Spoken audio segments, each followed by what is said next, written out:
Okay, good evening, everybody. Welcome back to Rogers Ranch House for session number 3, month 3. We're going to have a fantastic, wonderful, superb, 10 times better than great evening tonight. Our friends and neighbors from all around are coming here to play old-fashioned music. Now, before we get started with some of these really good musicians, I would just like to give you some examples of what folks used to do back in the old days to play music. Sometimes they didn't have store-bought music. So could you hand me just some of these old-fashioned musical instruments?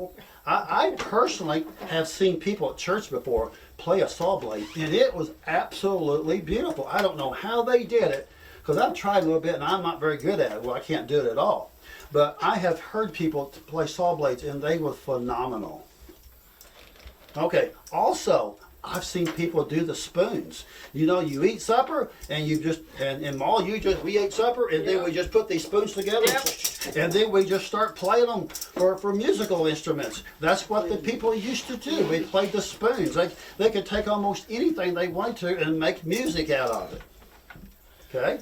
And now, you saw the horn. You know, in the Bible, you know, you talk about Jacob's horn and stuff like this, and you take a great big long horn, and playing these horns is really neat. You can play all kinds of music with these, and the longer they are, they have curves, and they're really great. And also, for getting across the valley, you can hear them from a long distance away. Okay, now most of us have heard about the washboard. You know, Ma, goes down to the creek and she washes her clothes, and then we come in here and we start playing.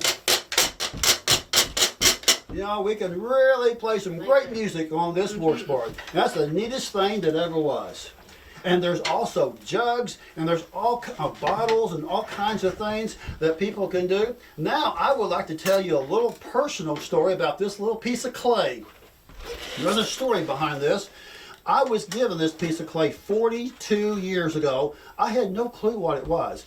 I was a young man then, and the man who gave it to me was 80 years old, and we was really good friends. He told me lots of good stories, and so he wanted to tell me lots of stories I chum up to pretty quick, especially then, or even now, as far as that goes.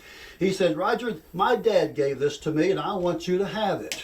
And he died just a few months after that, and he never did tell me what it was. So I put it in my drawer. I had no clue what it was. So I went to a museum one day, and I said, "What is this thing?" And they looked at it and said, "Don't you?" I said, "I have no clue. If I knew what it was, I wouldn't be asking." That's an ocarina. It must be 150, 160 years old, because you can tell all it is a piece of clay. Looked like they took some sticks and put some little holes in it on the front and back.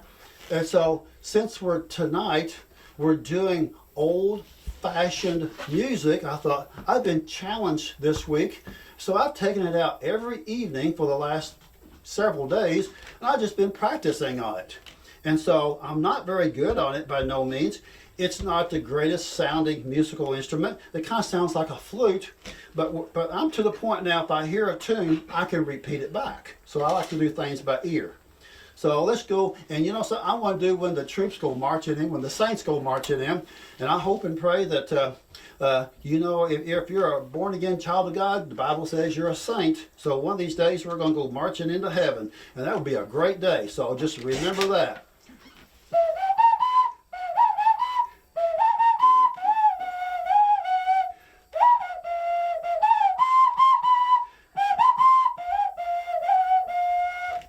And that's an ocarina. That's an ocarina.